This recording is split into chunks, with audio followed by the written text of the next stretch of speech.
Assalamualaikum and hi, my name is Mursyid bin Muhammad Saleh. My matrix number is 149784 and I'm doing this individual oral presentation for LSP401.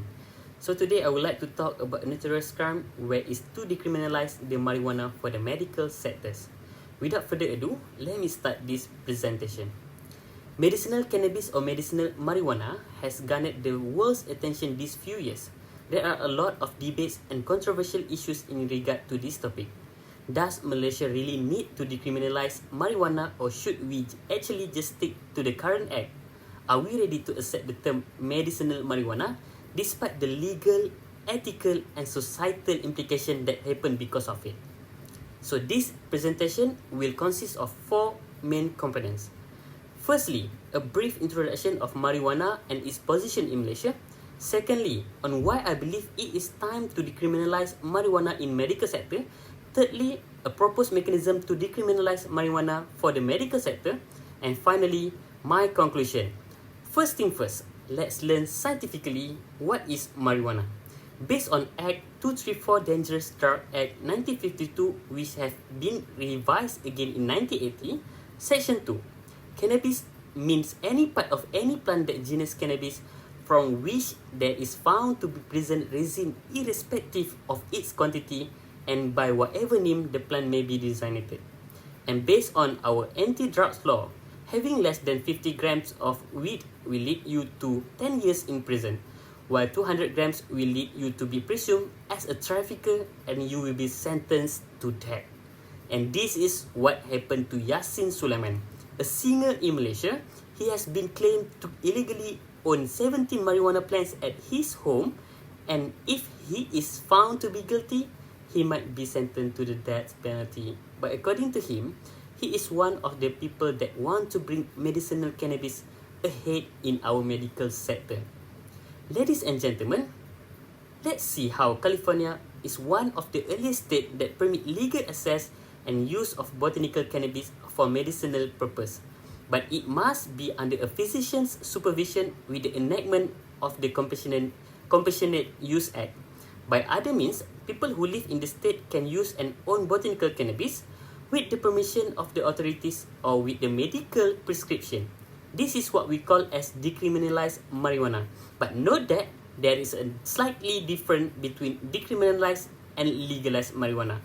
And for today, the suggestion to achieve a lower record of drug addicts in Malaysia would be decriminalized marijuana. If you are talking about decriminalizing marijuana, it means we will take out all references to the particular drug from the schedule list or the drug act. Once we decriminalize this drug, there will no longer be an offense or any offense and have no laws to govern it. The emergence of interest in medical cannabis, or called as botanical medicinal cannabis, is because it is viewed as a plant-based therapy that has not much different after effect from any drugs, product or supplement used for health or relief of symptom of a disease. As we all know, medicinal marijuana has its own pros and cons. Medicinal marijuana may similarly give health risks associated to its use, like impair short-term memory, impair motor coordination, alter judgment and paranoia or psychosis at high doses, alter brain development or poor educational outcome. But then, once decriminalized marijuana happen, people can only own cannabis with the permission of the authorities or based on their medical prescriptions, which means it may stop the use of marijuana among the underage, drug addicts or pets.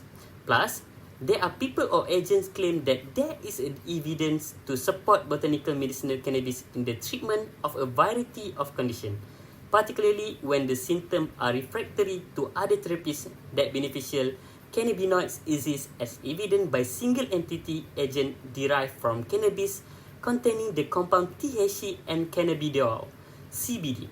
Cannabidiol are usually inhaled or taken orally. A survey has been done and showed that the state that use medicinal marijuana laws had significantly higher living period than those states without such laws. The medicinal cannabis patients are relatively safe, with few deaths reported from the use since then. Thus, for the sake of better surrounding to live and to adopt a new open-minded laws into our country, there are a few things that we need to do to make decriminalise marijuana becomes a reality for medical sector in Malaysia. The major part is the amendment of the existing law Act 234 Dangerous Drug Act 1952 should be done first.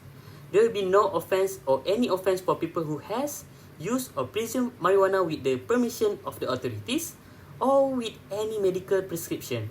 Secondly, the government should allow more research and throughout the observation in this plant therapy medication, medicinal cannabis in Malaysia. And last but not least, there should be an access for the medical sector to prescribe medicinal marijuana to patients just as the same as the normal or daily medicine used nowadays. So, to end my short speech today, I just want to say that any decision that we make or any path that we choose, there will always be the pros and cons. In life, we should admire day and night, sun and moon, light and dark just the same. Medicinal marijuana should be seen in other dimensions so that we can see the brighter side of it. Despite we know that it will take a longer period of time to decriminalise cannabis in Malaysia, we should stand and aim something beyond that. Thank you so much.